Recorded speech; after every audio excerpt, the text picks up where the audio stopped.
Now let's more formally discuss propositional logic. Technically what we've been doing so far has been propositional logic, but we're going to make more use of things now. So now what we're going to start looking at is if we're giving statements, for example, A and B, and implications,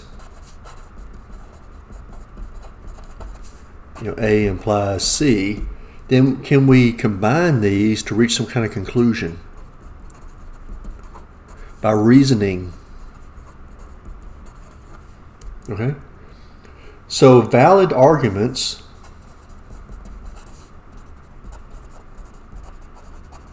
will have this form: P1 and P2 and ...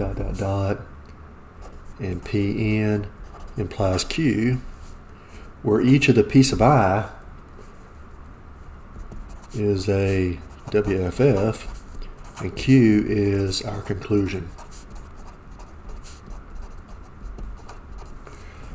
Now, one of the things to keep in mind is that the P sub I's don't have to be atomic WFFs. That is, they don't have to be single statements like the sky is blue. They could be compound statements. So if, for example, if I had P1 was equal to A or B, and P2 was equal to B not implies A, then the left-hand side of this expression would be A and B, or excuse me, A or B, and not B implies A.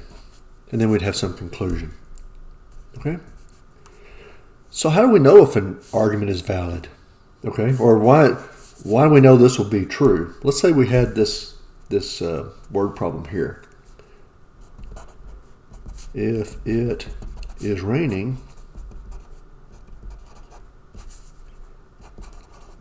then I need an umbrella.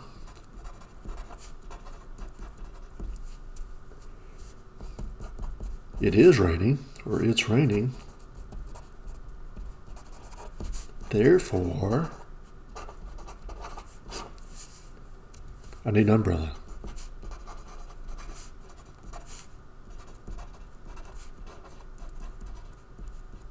Okay?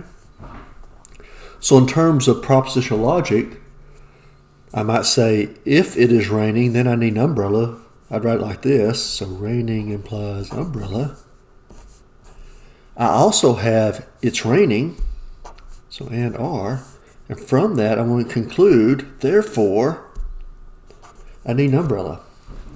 But how do I know that's really valid? How do I know it's going to prove to be true? Well, let's look at this and see. So we had this, we had R, we had U.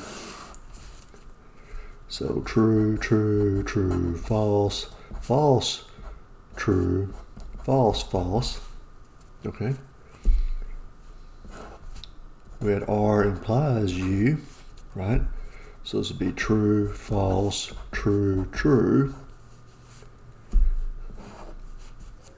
If we want to have R implies U and R, so true and true is true, true and false is false, false and true is false, false and true is false. Okay, we're not done yet. But then I'm going to repeat U here just to make it easier for me to see. So that was true, false, true, false.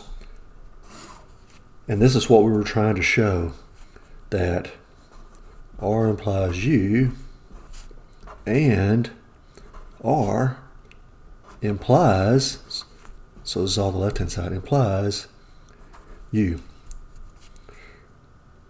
So this implies this, so true and true gives me true, false and false gives me true, false and true gives me true, and false and false gives me true. Remember, when we're talking about implication, the only one that is false is when the left-hand side is true and the right-hand side is false. Well, the only time we have the left-hand side is true here is right here, but U is also true there, so this will be true, and then all the falses make this true. So what do we have here? A tautology. So it says no matter what the values of R and U are, this overall relationship is always true. And actually what we just demonstrate here, you'll normally see this in a book, something like this, is that given P implies Q, and the comma here would really be and as well, and given P, then what we can conclude, or what we've derived here, is that Q is true. This is called modus ponens. And we'll use that a lot. And this sort of makes sense to you, right? Because if we go back to the word problem, it probably makes sense to you that if it's raining, and I know that when it's raining I need an umbrella, then I need an umbrella. Right? That makes sense in English. Now sometimes you have to be careful about certain things in logic don't quite match up with the way we use them in common English. But in this case it really does make sense, I hope. Right. So what are we going to end up doing? Well, now here we constructed a truth table, but what if we have a whole bunch of statements and implications? In theory, at least when we're dealing with propositional logic, we can still construct truth tables, but they can become very large and cumbersome. So really what we'd like to do is produce what's called a proof sequence and work our way through the sequence of things, taking those statements that we were giving, maybe driving some more along the way, and ultimately reaching our conclusion. So if I were to take this word problem here, the way I would prove it using a proof sequence would be, I would know I have this. So typically I would take a word problem and turn in something like this. And then I'd say, okay, 1, R implies U. Okay, and that's a hypothesis. Or some authors would say it was given to us or whatever. 2, know it's raining, so that's also a hypothesis. And then I would say 3, I would conclude U, because I'm using 1 and 2, and what we just demonstrated was modus ponens. And since we know we can combine these two to derive U, I've demonstrated through my proof sequence that this is true. Okay? So our basic rules, so we're going to use a proof sequence, and basically we're going to use, this is my arrow, this is an implication or anything, this is my arrow. We're going to use equivalences. That's things like we know it should make sense to you that A and B is equivalent to B and A, right? That's commutativity. That is, the truthfulness of this has to match this. And that's pretty easy to demonstrate with the truth table, all right? And then we're also to use, so 1, 2, use inferences. And that was things like we just showed that, A implies B and derive something from that. We're basically going to use these to create this chain of things, okay? So it might be something like this. It might be, if I get wet, then I'm angry. And if it's raining, then I get wet. And so given that it's currently raining, okay, knowing these things, there'd be some word problem here. I might change the order, but the way I would think about it is raining leads to wet, which leads to anger. So I could use all this to show that W implies A and R implies W and R means I'll be angry. So my proof sequence on this would be 1, I'd write these out, W implies A. 2, R implies W. 3, it's raining. These are all hypotheses. And so I could say, and we'll talk about some tips here in a moment, but I know when we get to the angry, this one's somewhat simple to do.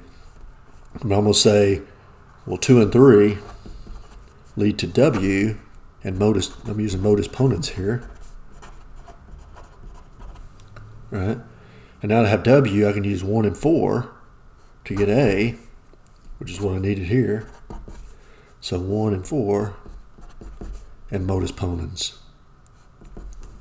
Okay, so that's my sequence there. Okay, so this is what we're going to do. Now, there's a whole sequence of equivalence, or there's a whole set of equivalence rules and inference rules. Now, I took these from Gersting, and I also will post some version of this on the course website or online. Okay, and you can look at these. But if you look at these, we have things like commutativity, right? P or Q implies Q or P. P and Q implies Q and P. We have the associative property, double negation. Every time I negate something, I reverse the truthfulness. So if P is true, then not P is false. Not P then has to be back to true. We've already seen De Morgan's laws. Implication is equivalent. So P implies Q is equivalent to not P or Q. And these can be demonstrated through either truth tables or using the process we're talking about now.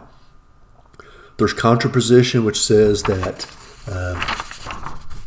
P implies Q is equivalent to not Q implies not P. We have exportation here. We have the distributive property. Now, Gersting also introduces what's called the deduction method, which says if we have, P1 and P2 and ... down to Pn implies A implies B, we can actually pull the A over to the left-hand side as another hypothesis and just have a single implication or a single thing on the right-hand side of the implication. And this basically is an extension of the exportation rule. And then there's also some inferences. Now, with inferences, these are not equivalences. So we just showed modus ponens. Given P and P implies Q, we can conclude Q, but you can't say, well, you give me Q, then I know that P implies Q or something. I don't know that. And then there's these others, modus tollens, conjunctions, somewhat simple, simplification, and some others. Okay? But we're going to use these to prove certain things. But we'll talk more about that in another video.